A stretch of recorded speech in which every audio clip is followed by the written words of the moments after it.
אף אחד לא מאמין שאתה מתקשר אליי. גם בעלך בגן עדן. הוא מוסר לך דש.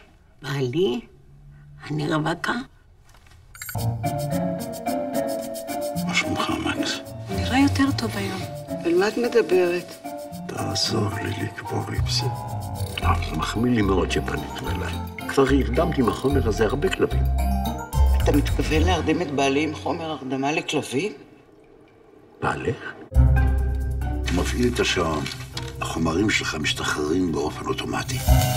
אתה לא רוצה להגיד לי מה אתה בונה הפעם? אני בונה מכשיר להמתת חסד. מכשיר להמתת חסד על... חבורה של רוצחים, זה מה שאתם.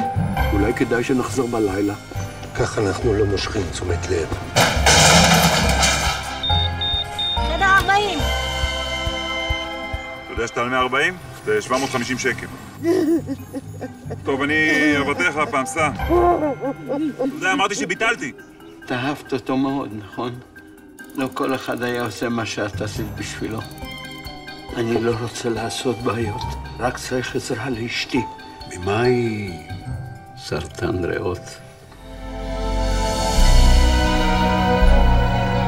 תגידי, מה את רוצה שאני אעשה? אני רוצה שתרד אליו ושתגיד לו שאתה אולי רוצח, אבל לא רוצח סדרתי.